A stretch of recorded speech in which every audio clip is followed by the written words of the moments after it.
Assalamualaikum warahmatullahi wabarakatuh. Halo teman-teman semua, pada video kali ini kami akan membahas materi mengenai biomaterial. Namun sebelumnya, izinkan saya untuk memperkenalkan anggota kelompok kami terlebih dahulu. Untuk yang pertama ada Ismi Arianti dan yang kedua ada Mega Yuliana. Kami dari kelompok 11 Biofisika dengan dosen pengampu Bapak Bayu Widianto MSI dari Program Studi Pendidikan IPA Universitas Pancasakti Tegal. Apa itu biomaterial?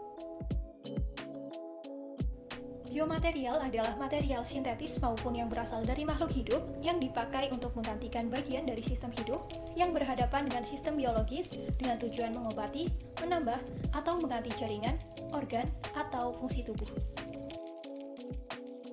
Biomaterial diklasifikasikan menjadi dua, yaitu biomaterial sintetik dan biomaterial alam. Apa itu biomaterial sintetik? Biomaterial sintetik merupakan material yang biasanya digunakan oleh para ahli material, yang pada umumnya material ini dapat dibagi menjadi beberapa kategori, yaitu logam, keramik, polimer, dan komposit. Untuk yang pertama ada logam.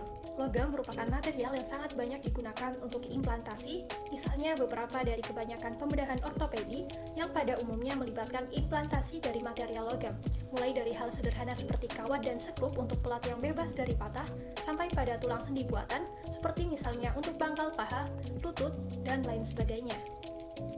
Yang kedua yaitu polimer. Berbagai jenis polimer banyak digunakan untuk obat-obatan sebagai biomaterial.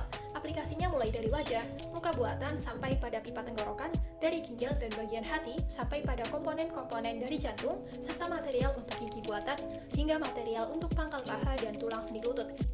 Material polimer untuk biomaterial ini juga digunakan untuk bahan perekat media dan penutup, serta pelapis yang digunakan untuk berbagai tujuan. Yang ketiga yaitu keramik. Keramik juga sudah banyak digunakan sebagai material pengganti dalam dunia kesehatan. Hal ini meliputi material untuk mahkota gigi, tambalan, dan gigi tiruan. Tetapi, kegunaannya dalam bidang lain dari pengobatan medis tidak terlihat begitu banyak jika dibandingkan dengan logam dan polimer. Hal ini dikarenakan ketangguhan retak yang buruk dari keramik yang akan dapat membatasi penggunaannya. Material keramik biasanya hanya sedikit digunakan untuk pengganti tulang sendi, perbaikan tulang, penambahan tulang, dan lain sebagainya. Selanjutnya yaitu komposit.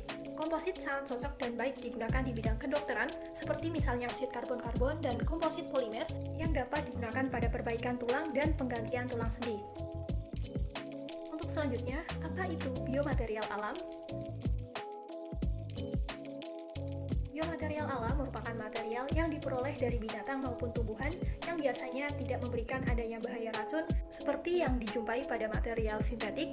Selain itu, material ini juga dapat membawa protein spesifik yang terikat di dalamnya dan sinyal biokimia lainnya yang mungkin dapat membantu penyembuhan, pemulihan, dan integrasi dari jaringan. Salah satu contoh dari material alam adalah kolagen yang hanya terdapat dalam bentuk serat yang mempunyai struktur triple helix dan merupakan protein yang sangat banyak pada binatang.